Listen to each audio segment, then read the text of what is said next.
All right, so folks, Christopher Brandlin here, and I actually am honored to have Casey Parker come on this little podcast. Even though I'm mostly on others, I wanted to host this one so I can tell the American public about Casey Parker as well as her ranch in Wyoming, as well as the American Rancher Alliance, because this is something that I wanted to promote not only to all the farmers in the state of Nevada, but across the globe. Okay, so Casey, thanks for joining us. So, Yeah, thank you for having me, Chris. yeah, and I'm looking forward to my very first order from you guys too. So, Oh, anyways, yes. Yeah, thank you for your order. I saw it pop up this morning. That's you notice awesome. I Thank you. ordered a lot of fat. Everybody asked me like, God, you eat because they eat see me eating raw like beef fat, and they're like, God, that's not bad. That's not good for you. How much? I was like, do I look overweight at It any is. point? Yeah, they just don't realize that fat doesn't get you fat. It's the sugar and crap that goes with it, right? All right. So, Yeah, so tell me, Casey, I want to promote two things right here over here, okay? sure. You got the Horseshoe Ranch, what we call it, Hufisen Ranch over in Wyoming, and then you got the American Rancher Alliance. So, what are your Yes. titles of both of these companies? Because one's the ranch and one's the nonprofit that we're going to be promoting as well. Yeah, so I'm the owner. Me and my husband are the owner operators of our ranch. We do everything here. It's just the two of us. But on the ARA, I am the founder of the American Rancher Alliance.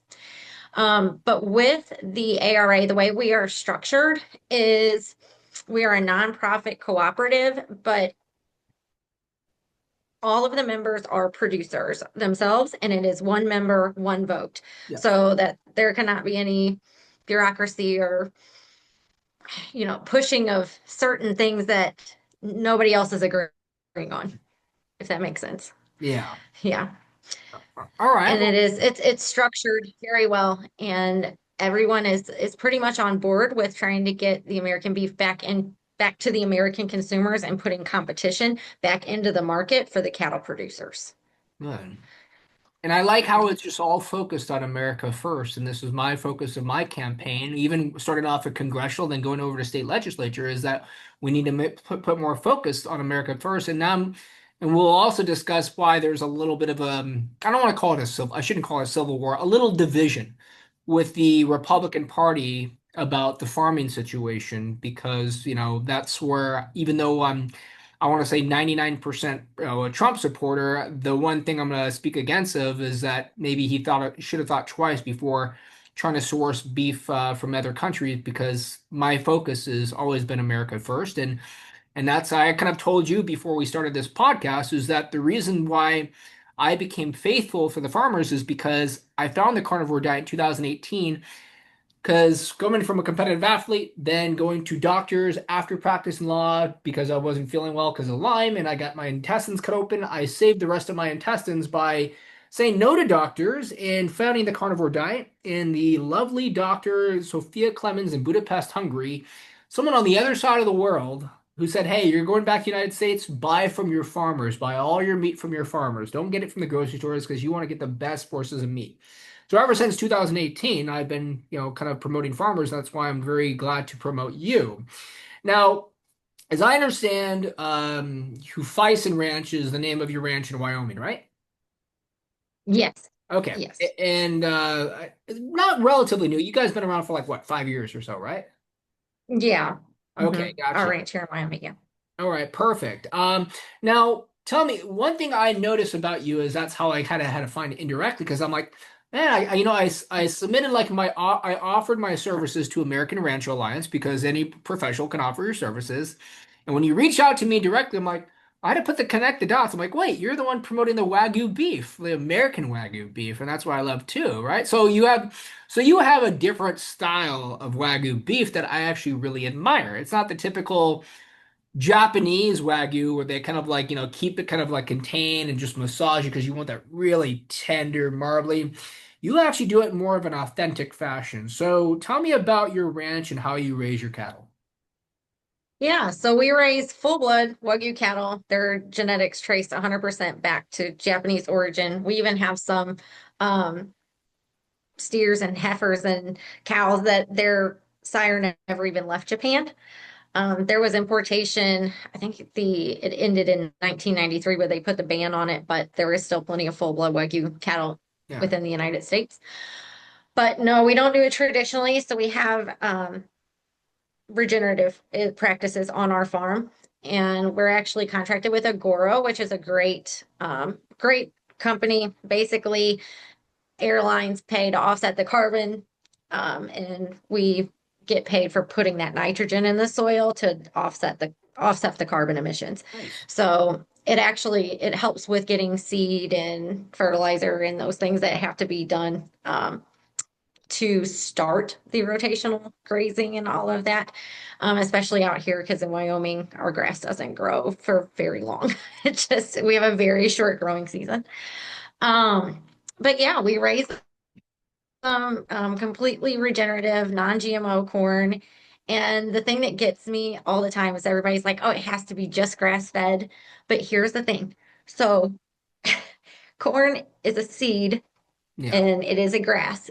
And It is technically grass. I also every, explain people with certain types of soy too. But my understanding is you guys, this is my preference. I'm like, you know what? Grain-fed beef, if you actually look at the omega-3 to 6 ratio, it's not substantially different because cows have four chambers within their stomach, not a monogastric chamber like a human, a chicken, or a pig, right? right. Yeah.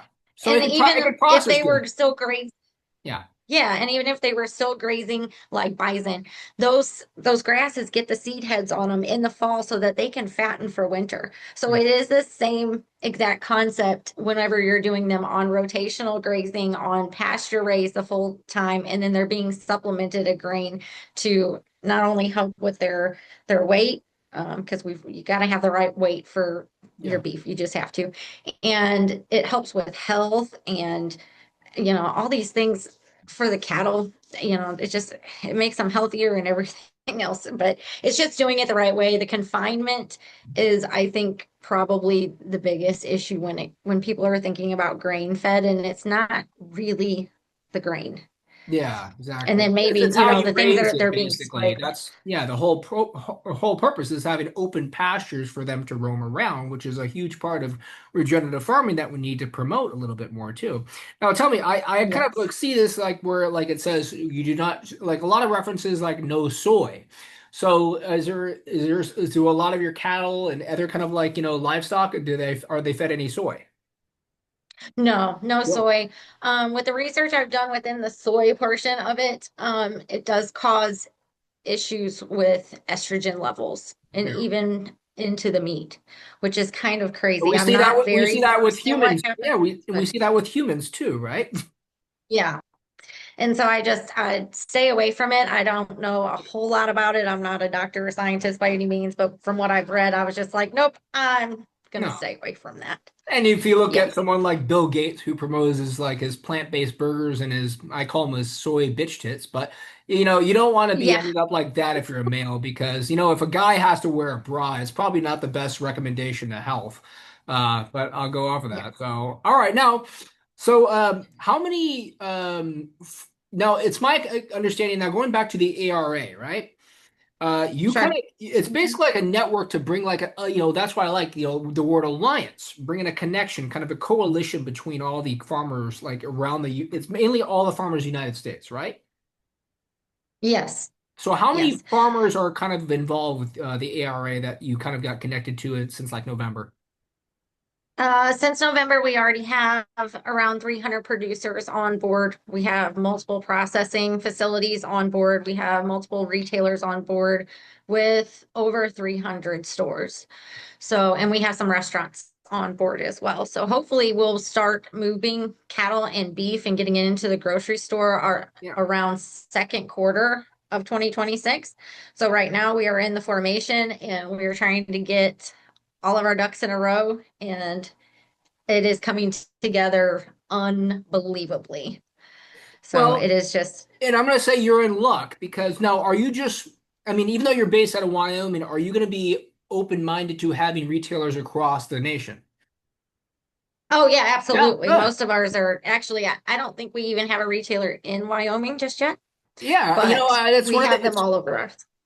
I've been to 38 out of the 50 states. And actually, a lot of it I traveled in the last year just during the congressional campaign. But I'm going to still be traveling because I'm promoting this carnivore community. That's why I'm traveling around. I don't charge them a dime. I'm like, guys, I fly on my own dime. I'll come out to you. But Wyoming is one of the 12 states I have never visited. So I do have to make my, because it's actually one of my father's Oh, you'll favorite have to, places too. So, because he does his like motorhome trips. Like, he's got like the Meet the Fockers yeah, motorhome where it's like a big pimped out motorhome. So he goes right. around the, he's kind of like semi-retired. He still practices law, but he kind of goes around the country like, hey, this is my favorite state. He loves Wyoming though. So he made that very clear. So I got to definitely Yeah. check that out. But I think I'm going to be here in luck because, top of your head, I already know, but I'm going to quiz you. How many farmers do you think there are in the state of Nevada? Ooh, I have no idea, Over to be 3,000. honest. Do you know?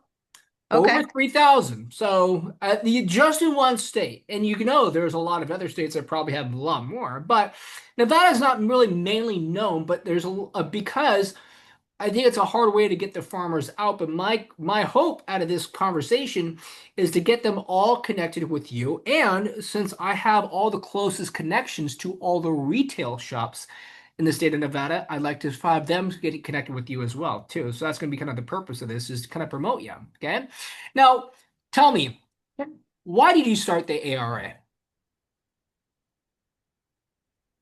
Well, I know as a producer and especially even a farm to table producer, how hard it is for the average producer to be able to get into grocery stores in front of the actual consumers.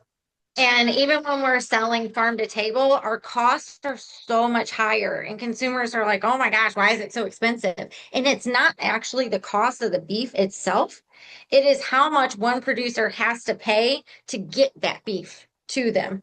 The processing costs are extremely high for an independent producer. It can be up to like $4 a pound additional. I mean, $4 a pound, that's crazy. That's almost the cost of what actual ground beef was a couple Yeah, years ago, yeah, but that's just in processing costs. Yeah, and shipping costs and transportation costs and the licenses or certifications we have to hold, freezer space. I mean, it is a lot.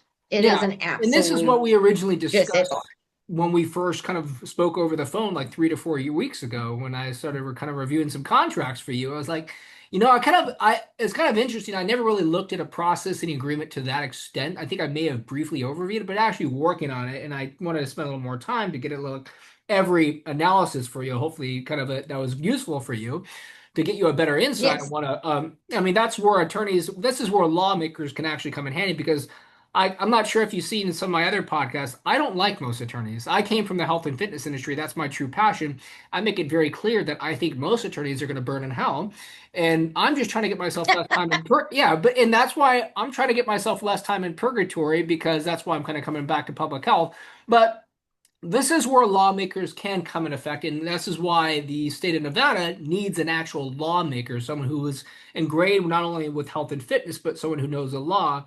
And this is why we can probably get some more details on how we can reduce these processing costs. But we have some other factors that are driving up the cost. Okay. And I kind of already just talked about it before we started this podcast is that, you know, based on my research, the highest surge that came for meat prices was during the Biden administration.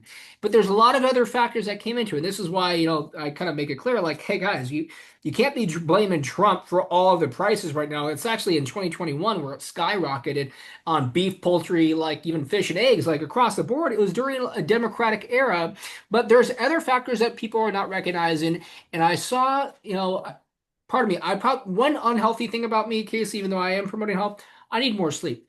And I think I already told you, I think we both admitted this, right? Because I tell Yeah, you look sure. healthier than any girl on the West Coast or anything like that. But I know that both of us probably work a little too hard.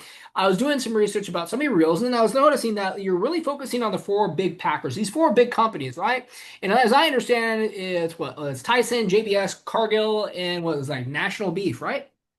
National beef, yes. Yeah, and and this is where I compare people. My guys, you guys have to worry about these corporate giants taking over because it's going to affect all of us indirectly, right? And this is where Yes. we can figure out why these meat prices are so high. And it's not because of you, it's because these processing costs, but it's a lot of other factors. And this is where I Mhm. told with other people, as someone who's working with Turning Point USA, you know, Charlie Kirk made it a point where he focused on residential, but the same concept can be used for agricultural. That there's a residential kind of like investment monopoly going on where you have these corporate giants. They buy out all these condominiums and they indirectly drive up the prices for, for homeowners because, it's going to drive up the prices indirectly because you're competing against them to have affordable housing. But the same thing is happening with the agriculture, with the farming industry, is that you have these corporate giants that are taking over, and these are the more Yeah. companies that are kind of sticking out. And then when I did more and more research, and look, I'm a research doctor in public policy and public health, so I love researching. I'm like, these four companies are all connected to big pharma. That's quite a conundrum, right? It's quite the anomaly that you There got these are. four big companies that are taking over and making the meat prices higher for the American public are connected with the same companies that are making the American public sicker. And it seems like a revolving door, that Absolutely. downward spiral. So that's what I'm liking to take down. So tell me what you know about Tyson, JBS Cargill, and National Beef that a lot of people don't know. Well, they own 85% of the processing in this country, which is, and they're foreign owned, 3 out of 4 are foreign owned or have foreign money, investors, Yeah. Like China? very, very high investors. Oh, yes. Oh yeah. And, when they own 85% of our food supply, that is a national security threat. Yes. I mean, literally just one thing has to happen. It slows down their processing in any way, and it puts that choke point hits the American consumers. And we saw that in 2020.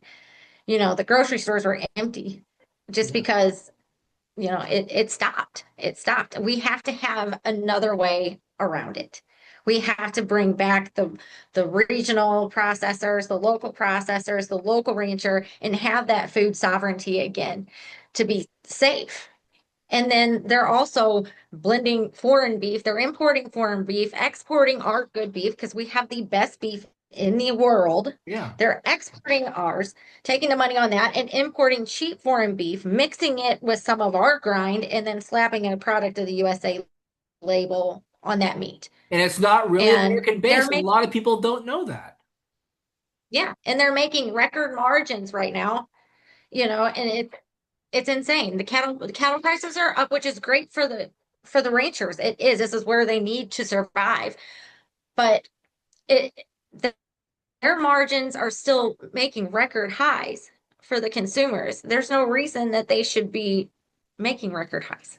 Yeah. And I've kind of went down the rabbit hole about where they're getting government funding these foreign-owned entities to feed the schools, the kids in the schools.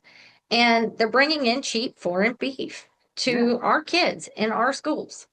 And I know RFK is working on trying to get rid of the heated lunch programs and bring back the old school, Yeah, lunch ladies that's that why I'm kind of actually glad cook that I'm our working with food. people from his team too, is that, I do share some of those values. He doesn't have my limited disclosure is that, he is very limited on what he can do because there's bigger people that are still controlling, and that's what a lot of people may or may not recognize. But he is trying to do his part. And this is why overall I am a huge supporter of him. And this is why my original people from my campaign team came from Team Kennedy, is because we do have a good source. But there's a lot of limited factors, and this is why I like the idea when JD was running as running for VP alongside Trump. He made it very clear not another blade of grass should be owned by China. And I think that's what a lot of Americans Exactly. really need to recognize, is that all the farmland in the United States should be owned by true American citizen farmers, not by any foreign companies or these big corporate giants who are dealing with these foreign companies, because indirectly it is creating Yes. this monopoly as kind of discussed, right? So perfect. Now, Yeah. so Now, so I think we may have discussed this 3 or 4 weeks ago, is that when I was still on this is right where I was switching over from congressional to state legislature. Everyone's like, how do you feel about Trump's stance? And look, I got court reporters calling me. I'm going to discuss this too, is that they said, how do you feel about Trump's actions about this? How do you feel about this? How do you feel about capturing Maduro? How do you feel about, banning, transgenders? So I was like, good. I was like, hey, I only believe in two genders and God only created two genders. I'll make all this. But right when they brought up, the sourcing beef from Argentina, I said, I do not agree with that.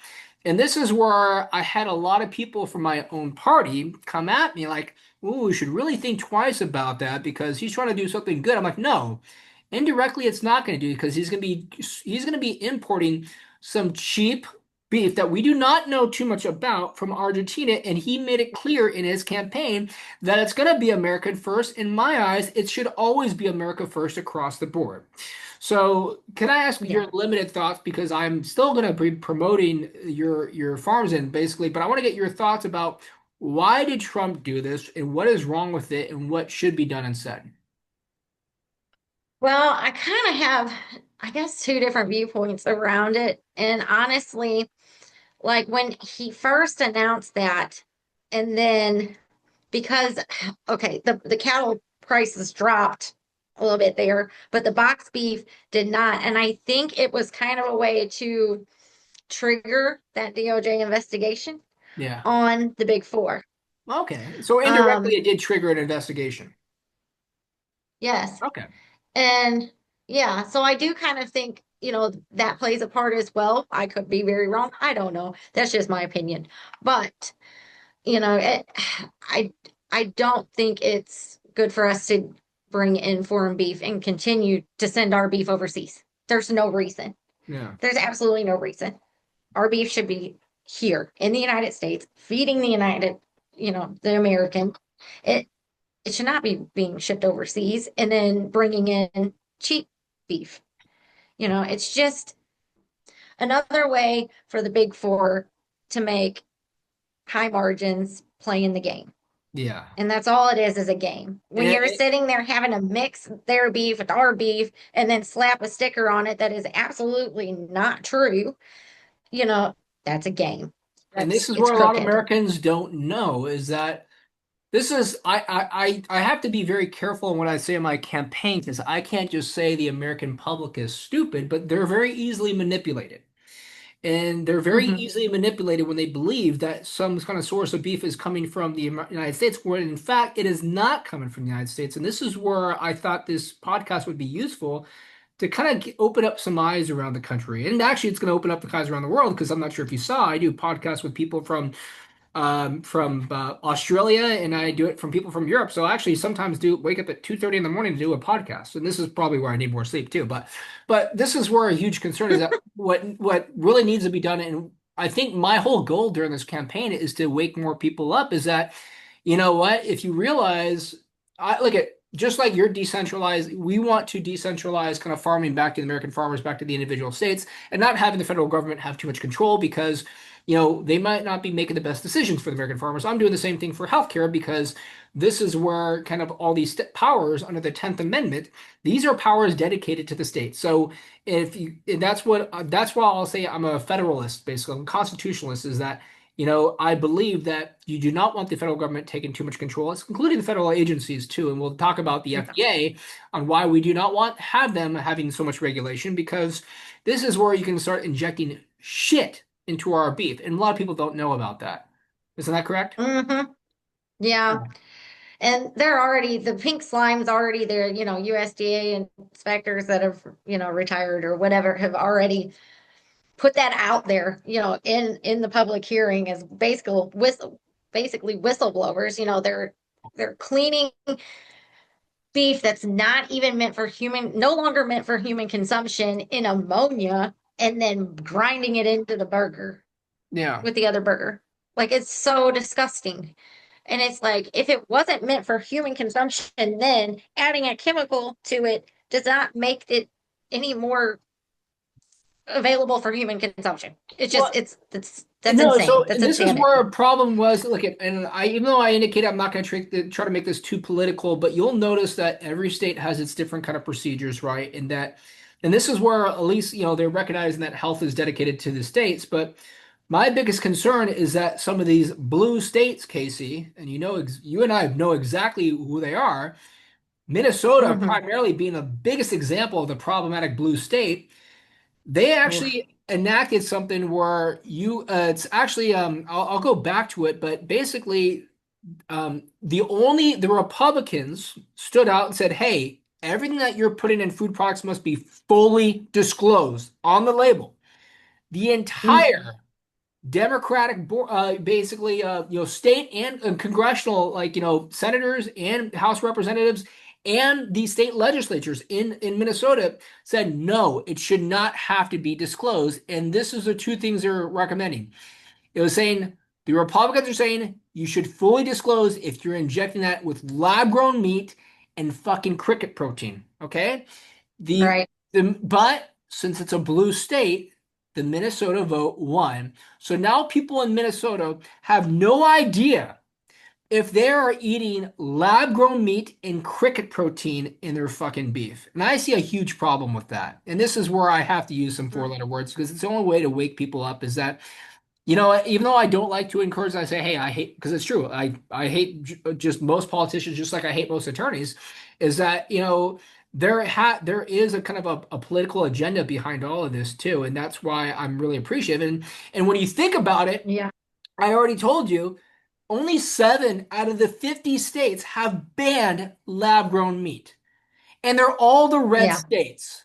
I'm hoping Nevada is Hmm. getting more red, and I'm really hoping I can work with Lombardo to ban it completely.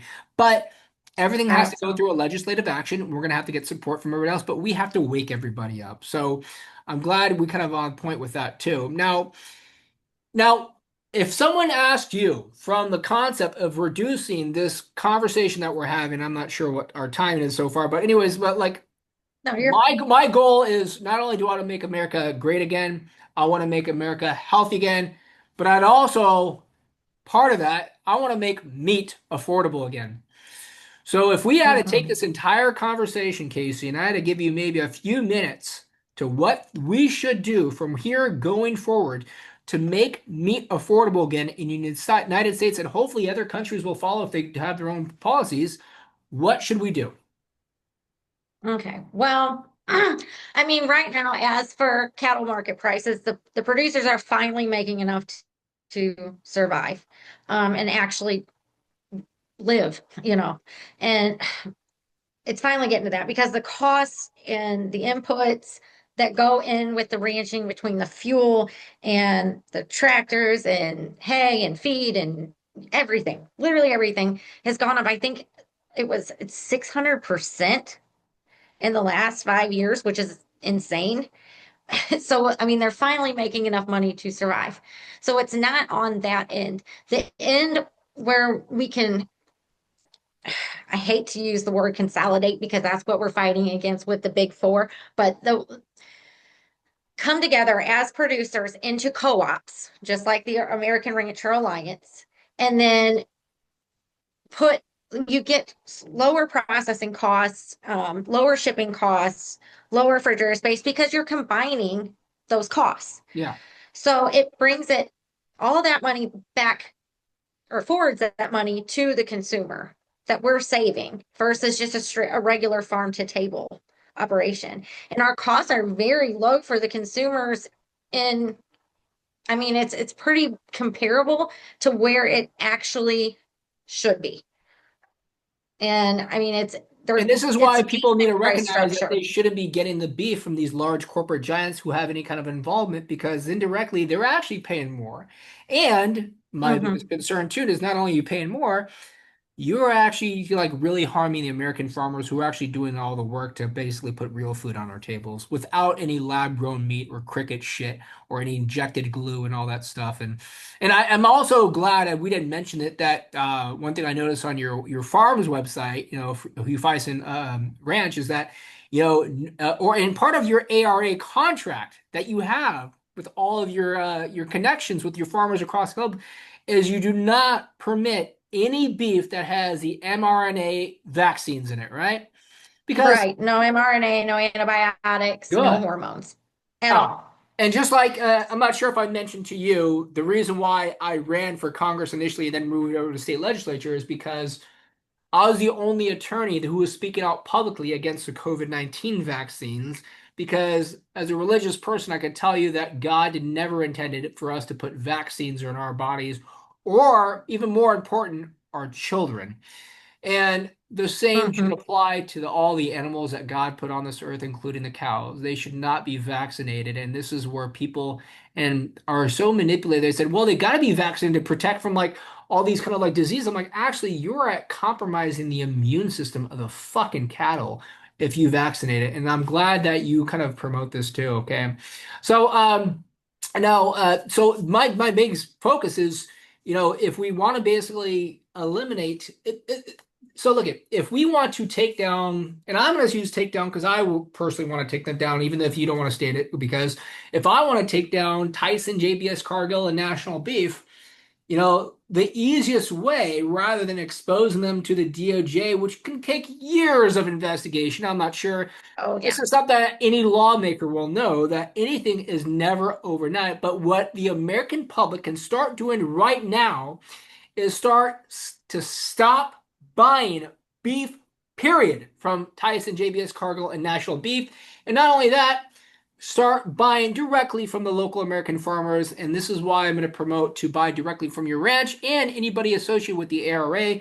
And I'm personally going to sponsor you too. I'm going to ask my campaign manager to Thank you. get the arrangements, and I'm going to ask for some of the carnivore doctors who are pretty, well, I would say financially savvy to support you too, because this is something that we're trying to recommend to the carnivore community is that, you see these carnivores, oh, I got this great deal at Walmart. I got this great deal here. I'm like, guys, that's great. You got like a cheap deal on that, but you're actually buying the shittiest beef you can find. You have no idea what's going to go into it. And you look at a lot of it has natural flavors, and that could be 3,000 things.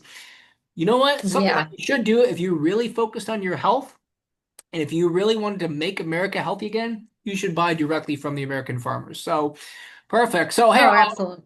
I'm going to list your websites, but what are the two-way websites that we can find you?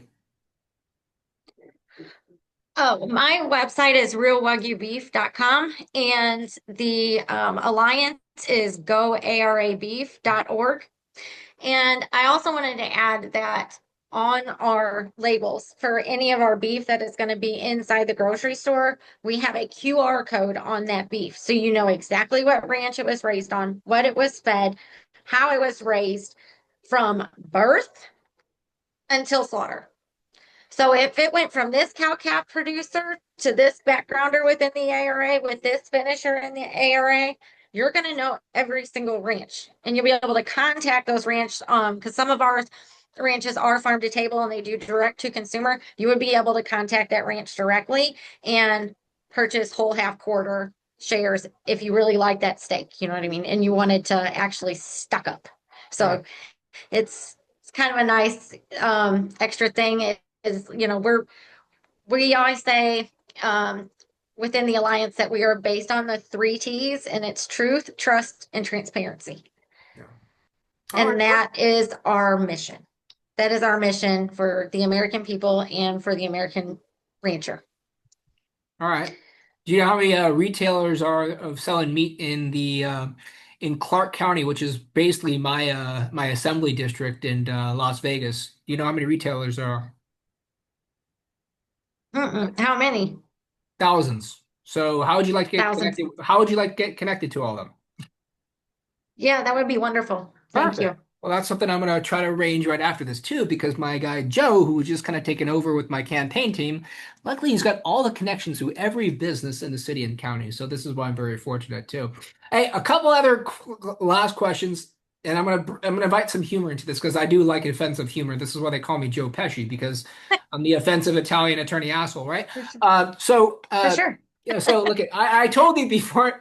I told you before we started this conversation that I was mainly on like LinkedIn for like 14 years and then just get on like social media right before I started the congressional campaign like back in like January of last year when I met Bobby Kennedy and said, "Hey, you got to get on all the social media, Instagram." I was like, "Man, I don't want to get on the YouTube. I don't want to be I don't want to be a hawk Tua and spit off that. I don't want to do all that stuff." But I, but I, but I got banned. I got banned from LinkedIn, as you and I know. LinkedIn is a Democratic platform, and I got banned because I said men cannot get pregnant. And they said that was misinformation. So I want to ask. Can men get pregnant and can male cows, or otherwise known as bulls, get pregnant? No, but like they say, if you think if you think women can be men, go try to milk a bull. Yeah, Or exactly. men can be women, however it goes. But yeah, try to milk a bull and see how Yeah, that I works think out that for was you. Carrie Lake out of Arizona. I remember the congressional candidate. I remember she Uh, was saying she's like, "Hey, you guys really think men can get pregnant? Do me a favor." She was actually like in like she was at a farm. She's like, I want every Democrat to milk this bull and tell me that this male bull exactly. can get pregnant." So I'm glad you She recognize made that. the perfect point. Gotcha. So Perfect. she made Gotcha. And the other kind of last thing I was going to bring up is that, you know, um, you know, the biggest insult I get from some of these court reporters that are calling me, I'm not sure how my cell phone got leaked out. This is another thing. I'm so glad I don't have a wife and kids. I have to worry about their safety and shit. But Ooh, I'm gonna get a lot of insults, and this is a huge risk you take for taking any kind of political campaign. Because I'm going to get sure. insulted for, being pro-life. I'm going to be get insulted for being pro-God. I'm going to get insulted for being pro-military. I'm going to get insulted for being pro-law enforcement, because, a lot of the Democratic Party wants to defund the police. I'm going to get insulted for only believing there's only two genders and not 73 genders. I'm not sure why they're coming up with that. But then, you know what the biggest insult, and I kind of put this in the post that you may have saw when I just did like the comparison of the vegan attorneys and doctors versus Oh yeah. yeah. But so look at the main insult that I get from the Democratic Party is that I am a carnivore and I only eat meat, but I'm not expecting everybody to eat only meat. I said, guys, eat food with one ingredient, but it should primarily be meat based. And so I had a court reporter tell me that Yes. cows are a horrible environment. Carnivores are unhealthy. And she said, she's a Democrat. She said, I'm a proud vegan and I raise my kids as vegan.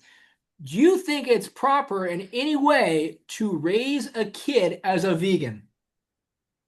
No, and that's why we're seeing the hormonal decline Exactly. in the young boys Yeah. because your diet should consist of 80% animal fat to 20% protein because that's what supports your hormones.